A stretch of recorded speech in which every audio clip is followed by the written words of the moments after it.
नमस्कार. आपल्या हवामान यूट्यूब चॅनलमध्ये आपल्या सर्वांचं स्वागत आहे.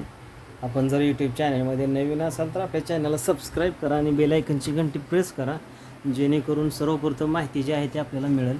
तर आपण गेले काही दिवस जे व्हिडिओ आपल्याला बनवून आपल्यापर्यंत पोहोचवण्याचा प्रयत्न करत होतो आपल्या सर्व शेतकरी बांधवांसाठी.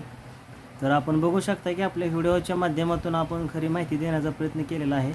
आणि आज आपण अंदाज दिला होता की आपण जे हवामानाचा अंदाज असतो आणि आपण सॅटेलाईटद्वारे जे अंदाज ठरवितो त्यानुसार आपण जो अंदाज दिला होता त्या अंदाजानुसार आज पावसाला जे आहे ते महाराष्ट्र राज्यामध्ये काही ठिकाणी मुसळधार, काही ठिकाणी हलक्या स्वरूपाचा, तर काही ठिकाणी रिमझिम स्वरूपाचा मेघगर्जनेसह पाऊस जो आहे तो सध्या पडायला चालू आहे. आणि आज सायंकाळपर्यंत तो पाऊस महाराष्ट्रातील बहुतांश भागामध्ये चांगल्या स्वरूपाचा पडणार आहे. आणि त्यासाठी आपण पाहणार आहोत की आपण बघू शकता की महाराष्ट्रातील जो काही भाग आहे, तर बघू शकता आपण कोल्हापूर, सांगली, सातारा, रत्नागिरी, रायगड, मुंबई, छत्रपती संभाजीनगर, जळगाव हा जो काही भाग आहे, तर ह्या भागामध्ये नाशिक, मालेगाव, अकोले, पुणे, दौंड हे जे शहरं आहेत ह्या ठिकाणी मेघगर्जनेसह पाऊस जो आहे तो पडायला चालू आहे.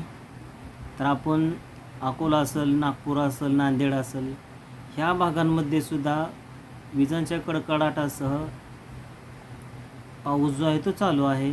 तसंच आपण बघू शकता की यवतमाळ, चंद्रपूर, गडचिरोली या भागामध्ये सुद्धा, गोंदिया ह्या भागामध्ये सुद्धा पाऊस जो आहे तो चांगल्या स्वरूपाचा जो आहे तो पडायला चालू आहे. मेघगर्जनेसह मुसळधार पाऊस हा पडायला चालू आहे.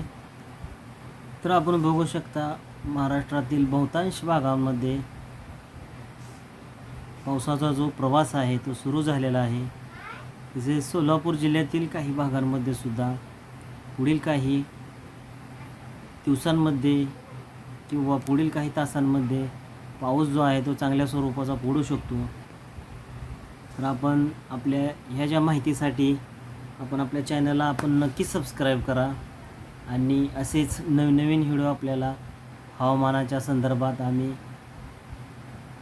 खऱ्या स्वरूपाची माहिती आपल्यापर्यंत पोहोचवण्याचा प्रयत्न करू. त्यासाठी आपण नक्की आपल्या ह्या शेतकरी बांधवाच्या यूट्यूब चॅनलला सहकार्य करा, आपले चॅनल सबस्क्राईब करा, व्हिडिओ शेअर करा, जेणेकरून सर्व शेतकरी बांधवांपर्यंत ही जी माहिती आहे ती खरी मिळेल. तर धन्यवाद मित्रांनो. आपला दिवस शुभ.